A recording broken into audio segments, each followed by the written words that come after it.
Mon invité, c'est le directeur gérant du Canadien. Vous connaissez tous, c'est Régent Houle. Salut Régent, comment ça va? Ça va bien, Claude, merci. Régent, je te connais depuis tellement d'années. Je sais que tu es un gars sensible. Explique-moi comment tu fais pour vivre avec la critique. Il y a des bouts, c'est plus difficile que d'autres. Par contre, avec le temps, je sais que c'est pas l'individu qu'on critique, c'est les décisions qu'il prend dans son rôle de directeur gérant.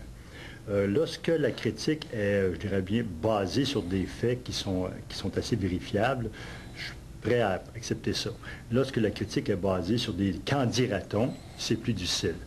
Par contre, de l'autre côté, je comprends que ce soit les médias ou les partisans de ne pas avoir le portrait total de la situation parce qu'ils ne vivent pas ce que moi je vis à l'interne par le phénomène de l'administration avec mes gens de hockey.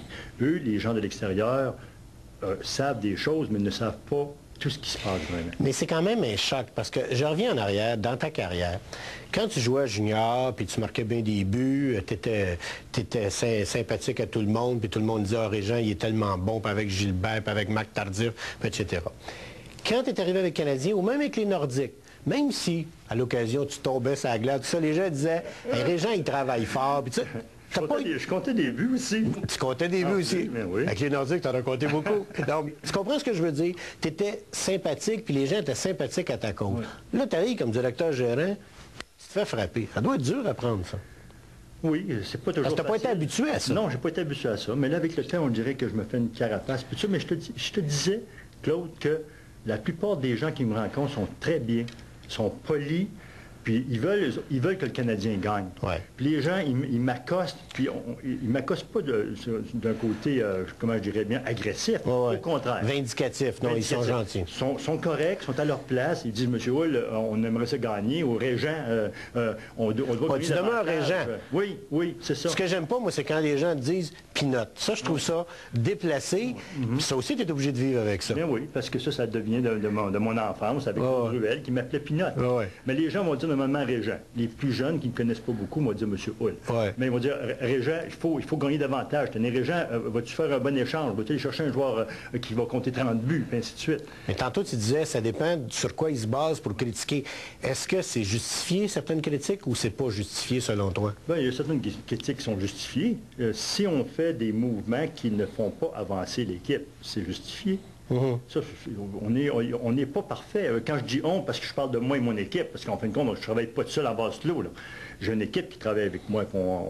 Lorsqu'on prend des décisions... Justement, je suis content. Donc, tu consultes les gens autour de toi. Oui. Tu es un gars d'équipe comme ça qui consulte. Toujours. OK, parfait. Ça se prend comme ça, ces décisions-là. Oui. D'accord. Le cas Linden. Tout le monde a été consulté, je suppose. Oui. Parce que les gens disaient, hey, 14-15 millions, tu sais, c'est beaucoup d'argent, il me semble qu'il a faibli, etc. Tout le monde autour de la table était d'accord? Oui. Bon. Oui. Quand Linden a eu des problèmes, pourquoi tu étais le seul à porter le flambeau? Pourquoi les autres sont cachés un petit peu? Non, les autres ne sont pas cachés, mais ça revient au directeur gérant la dernière décision tout le temps. Je suis d'accord avec toi, mais tu ne prendrais pas une décision si tout le monde autour de la table t'avait dit « fais pas ça ». Non, non, mais c'est parce que nous, dans le cas de Trevor Linden, là, un exemple, parce que là, je vois ça aller, là, tout est beaucoup centré sur Trevor Linden. À cause de l'an dernier, puis là, à cause de la pression qu'il va avoir cette année. Oui, aussi, parce que là, il devient joueur de centre numéro 1. Exact. Pour nous, Trevor Linden, c'est un joueur de centre numéro 2. Un gros bonhomme qui gagne les mises au jeu, qui peut jouer contre Lindros, Primo, Brindamour, puis ces gros joueurs-là dans la Ligue. Puis lorsqu'on a pris la décision, on dit ce joueur-là peut faire le travail qu'il a à faire à cette position. Donc tout le monde était d'accord avec toi. C'est ça. Parfait. C'est ça. Si Vancouver t'appelle demain matin, parce que Vancouver n'a plus de capitaine, c'est-à-dire dans le sens que Messier est reparti, puis il aimait Linden, puis ils disent... Puis je te pose pas la question en disant oh, on va échanger Linden. Si Vancouver voudrait avoir Linden, est-ce que tu pourrais négocier? Parce que est-ce qu'il y a des intouchables à Montréal? Non, il n'y a pas d'intouchables à Montréal. Tout le monde est au courant de ça. Dépendant qu'est-ce que tu peux avoir pour ton organisation en retour, à moyen terme. Mais nous, on voulait s'assurer qu'on avait une équipe compétitive. Parce que c'est Claude, on peut échanger tout le monde puis repartir à ça, c'est facile, ça. Ça, c'est facile. Ouais. Mais c'est pas ça qu'on veut faire. On veut rester une équipe qui compétitionne. Et l'année passée, je le répète encore, l'année passée, malgré tous les problèmes qu'on a eus, on a terminé 2 points en arrière de Buffalo, qui, l'année d'avant, était en finale de la Coupe Stanley. Ouais. Donc, la marge entre une équipe et une autre n'est pas tellement élevée. Présentement, Toronto a investi des millions cet été. Puis ils n'ont pas un début de saison trop fort. Là, ils ont 2 victoires, 3 défaites, les autres aussi. Ouais. Puis ils ont investi peut-être un payroll de 10 millions de plus que le mien. Mais tout ça, Je l'accepte. Sauf que, si tu me parles de blessures, je vais te parler qu'on a peut-être manqué de profondeur l'an dernier. Et la profondeur, ça revient à 10 et 15 ans en arrière. Tous les équipes manquent de profondeur. Nomme-moi-en donc une équipe dans la Ligue qui a de la profondeur. Nomme-moi-en une. Ottawa, à côté, là. Ils n'ont pas de joueurs des mineurs. C'est vrai. Mais New Jersey, peut-être qu'on connaît mal. Dallas, peut-être. Détroit va s'en sortir, même si Eisenman est blessé. Peut-être. Ils n'ont pas. Détroit non plus. Ils n'ont pas de profondeur. Les autres, ils ont des gros joueurs établis qui sont là. Mais regarde dans leur filiale. Je te dis. Okay. Regarde dans leur filiale.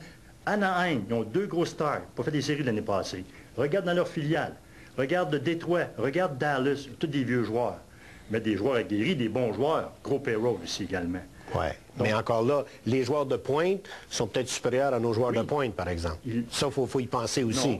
Non, ils le sont, mais regarde les salaires attachés à ces joueurs-là. Est-ce qu'on a un budget pour aller chercher une grosse vedette? On a un budget. Ouais. Tu peux aller chercher une grosse vedette, mais il faut que tu libères d'autres argent. OK. Comme tout le monde, d'ailleurs, comme la plupart, pas tout le monde, je dois dire, mais comme la plupart des équipes. Les Yankees, ils n'ont pas de problème avec le budget. Mais toi, tu me dis que tu as un budget pour chercher une grosse vedette en attaque. C'est sûr, il faudrait que tu libères d'autres joueurs, mais tu l'as, ce budget-là. Oui. Alors, comment tu fonctionnes quand il y a bien des gens qui disent « Régent, tu es peut-être sur du temps emprunté. » Moi, je trouve pas ça confortable pour quelqu'un de dire « Je suis du temps emprunté. » En fin de compte, lorsque j'ai pris l'emploi, ouais. Moi, on m'a demandé de venir servir le Canadien, et c'est ce que j'ai fait. Et si on me dit que je vis sur du temps emprunté, que la glace est mince... Mais toi-même, tu l'as dit que la glace est mince. Rien d'éternel. Il y a quelqu'un qui m'a demandé si la glace était mince. Oui, la glace est mince. Ouais. Donc, en fin de compte, au bout de la ligne, il faut essayer de gagner, parce que moi, j'ai un double mandat. J'ai le mandat de continuer à gagner et de développer des jeunes joueurs pour l'avenir. Dépendant des directeurs gérants dans la Ligue, Doug Riceborough, lui, présentement, au Minnesota, il n'y a pas un mandat de gagner. Non. Lui, c'est de développer sur 5 ans. Donc, on n'est pas dans le même contexte. Ouais. Moi, tu es en train de me dire que quand le Canadien va se mettre à gagner, tu ne seras plus là, puis ça va être triste, c'est toi qui aurais bâti pour l'avenir? On ne sait pas ce que l'avenir nous réserve. Par contre, moi, j'essaie de m'organiser pour rencontrer mes 2 mandats. Avoir une équipe compétitive aujourd'hui, être dans les séries éliminatoires et en même temps développer nos jeunes joueurs qui sont présentement à Québec. Québec, première position présentement, 5 victoires. Nos premiers compteurs, Éric Chouinard est un des premiers compteurs de la Ligue dans la Ligue américaine présentement. Jason Ward allait très bien aussi en bas. Asham s'en vient aussi également, Aaron Asham. Puis je regarde ça, puis je vois des belles choses pour tantôt. OK, tu me donnes des noms. La semaine dernière, quand il vous se blesse, bon, on a des problèmes, on rappelle Jason Ward. Pour l'équipe, c'est peut-être bon. Pour l'intérêt du public, on aurait aimé mieux que ce soit Éric Chouinard. Puis là, on le met avec Rosinski et Savage, puis on dit, on va voir ce qu'il va faire. Tu comprends ce que je veux dire? Cette partie-là, non, mais cette partie-là, on aurait tous regardé la partie en disant, on a hâte de voir ce que Chouinard va faire.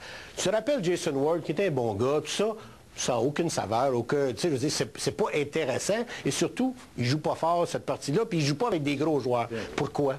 L'année passée, la coqueluche était Mike Ribeiro. En effet. Bon, on lui a pas rendu service, ce jeune homme.